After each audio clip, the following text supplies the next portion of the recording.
ഈ കുരങ്ങന്റെ എക്സിക്യൂഷൻ, അതായത് നമ്മുടെ രാജ്യം തകർക്കാനുള്ള അല്ലെങ്കിൽ ഇവിടുത്തെ ആ ഒരു എലികളെ നശിപ്പിക്കാനുള്ള ആ ഒരു മാട്രിക്സ്, അത് വളരെ എക്സിക്യൂഷൻ എന്ന് വെച്ച് കഴിഞ്ഞാൽ ഈ എലികളുടെ തലച്ചോറ് ഒന്നാമത് ഇല്ലാതാക്കി. ഓക്കെ, നില്ലാക്കി. എന്നിട്ട് സ്വാതന്ത്ര്യം കിട്ടി എന്ന് പറഞ്ഞ് നടക്കണേ. ഓക്കെ, 77ാമത്തെ ഇൻഡിപെൻഡൻസ് ഡേ ഒക്കെ ആഘോഷിച്ച് ഇങ്ങനെ നടക്കണേ അല്ലേ, പതാകയൊക്കെ പൊക്കി. അപ്പൊ സ്വാതന്ത്ര്യം ഞാൻ ഒന്ന് പറഞ്ഞുതരാം. ഓക്കെ, ഒന്നാമത്തെ സ്വാതന്ത്ര്യം, ഇവിടെയുള്ള എല്ലാ എലികൾക്കും നല്ല ശുദ്ധവായുവാണ് അവർ തരുന്നത്. ഓക്കെ, അതായത് പൊല്യൂഷൻ കാര്യമൊന്നുമില്ല. ഡൽഹിയിലും അല്ലെങ്കിൽ വേണ്ട എറണാകുളത്തെ സിറ്റുവേഷൻ തന്നെ എടുക്കാം. ഡൽഹിയിൽ 30 സിഗരറ്റ് ഒരു ദിവസം വലിച്ച കിട്ടുന്ന അത്ര പൊല്യൂഷൻ ഉള്ളിൽ കയറുന്നുണ്ട്, അത്ര ഹെവി മെറ്റൽസ് ഉള്ളിൽ പോകുന്നുണ്ട്. അവർ ഒരു 10 വർഷം അങ്ങോട്ട് കുറച്ചു ആയുസ്. മനുഷ്യ ആയുസിൽ 10 വർഷത്തോളം കുറക്കാൻ പറ്റുക. അപ്പോൾ ഒരു ജനിക്കണ കുഞ്ഞിനെല്ലാം വെച്ച് നോക്കി കഴിഞ്ഞാൽ ഒരു 10 വയസ്സാകുമ്പോൾ തന്നെ ആ കുഞ്ഞ് മരിച്ചു പോകും. ഓക്കെ, ആ രീതിയിൽ അവർ എക്സിക്യൂഷൻ ചെയ്തു. അപ്പൊ അത് ഭയങ്കര വലിയ സ്വാതന്ത്ര്യമാണ്. എറണാകുളം സെയിം സിറ്റുവേഷൻ ആയിട്ടുണ്ട്. പൊല്യൂഷൻ എന്താന്ന് പോലും അറിയില്ല പക്ഷെ ഇവിടെയുള്ള ആൾക്കാർക്ക്. അപ്പൊ അതും പോട്ടെ, അപ്പൊ അത് നല്ല സ്വാതന്ത്ര്യമായിട്ടുണ്ട്.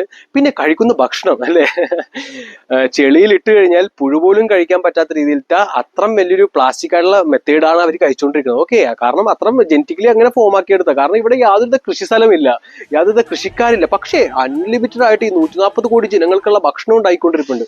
അപ്പൊ വേറൊന്നുമല്ല, അത് സിന്തറ്റിക്കലി അവരുണ്ടാക്കുന്ന കാര്യങ്ങളാണ്. ഓക്കെ, ഷുഗർ എന്നൊക്കെ പറയുമ്പോൾ ഷുഗർ അല്ല, അതൊരു കെമിക്കലാണ്. ഓക്കെ, ഷുഗർ എന്ന് പറഞ്ഞാൽ അല്ലെ കരിമ്പിൽ നിന്നിട്ട്, കരിമ്പ് കൃഷിയൊന്നും ഇല്ല.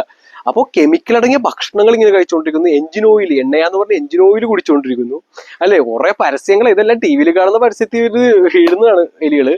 അപ്പൊ അതോടൊപ്പം തന്നെ പിന്നെയുള്ളത് ഭാവി അല്ലെ, ഒരു രാജ്യത്തിന്റെ ഒരു തലമുറയാണ് അവിടുത്തെ ഭാവി. പക്ഷെ ഇവിടുത്തെ തലമുറയുള്ള കേരളത്തിലൊക്കെ ആരുമില്ല ഇവിടെ. ഓക്കെ, കേരളത്തിലെ പുറത്തും ഓക്കെ ജോലിയില്ല, കൂലിയില്ല, അങ്ങനത്തെ ഒരു സിറ്റുവേഷൻ ആയിരുന്നു. കേരളത്തിലെ അല്ലെ ഭയങ്കര ലിറ്ററസിയാണ്, കാര്യമാണെന്ന് പറഞ്ഞിട്ട് ഇപ്പൊ ആരുമില്ല. എല്ലാ വീടും വൃദ്ധസദനം. അതായത് അച്ഛനമ്മ വളർത്തിയെടുത്ത അച്ഛനമ്മേനൊക്കെ ഇട്ടിട്ട് അങ്ങോട്ട് പോയി എലികൾ എല്ലാവരും കൂടി. അല്ലെ, പണം സമ്പാദിക്കണം ഞങ്ങൾക്ക് എന്ന് പറഞ്ഞാൽ അവിടെ പോയിട്ട് ബാത്റൂം കഴുകണ്, കേക്ക് ഉണ്ടാക്കണ്, സെക്യൂരിറ്റി പണി ചെയ്യണ്, സ്വന്തം അച്ഛനമ്മേനെ നോക്കാത്ത ആൾക്കാർ പോയിട്ട് സായിപ്പന്മാരെ കുളിപ്പിക്കുന്നു. അപ്പൊ അത് എലികൾക്ക് നല്ല രീതിയിൽ സ്വാതന്ത്ര്യം കിട്ടിയിട്ടുണ്ട്.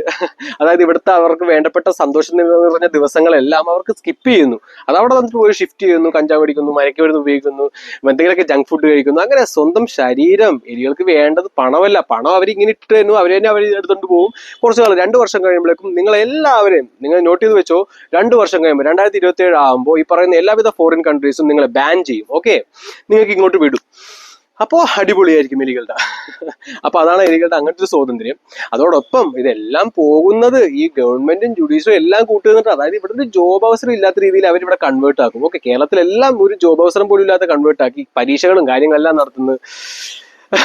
അങ്ങനെ എലികളെ ഒരു വീർപ്പ് മുട്ടിച്ച് ആത്മഹത്യയിലേക്ക് എത്തിക്കും, ഡിപ്രഷനിലായിട്ട് എത്തിക്കും, ആൻസൈറ്റിയിലായിട്ട് എത്തിക്കും. ഇങ്ങനെ ശരീരം നശിപ്പിച്ചിട്ട് അത് ഹോസ്പിറ്റലിലായിട്ട് എത്തിക്കും. ഹോസ്പിറ്റൽ വഴി ആ പണം അങ്ങോട്ട് എത്തിക്കും.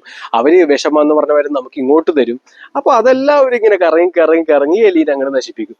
ഇതാണ് എലിയുടെ സ്വാതന്ത്ര്യം. എന്നിട്ട് 77 വർഷം ഞങ്ങൾക്ക് സ്വാതന്ത്ര്യം കിട്ടിയെന്ന് പറഞ്ഞ എലി നടക്കണേ. ഇത് തന്നെയല്ലേ അവരുടെ ഏറ്റവും വലിയ സക്സസ്.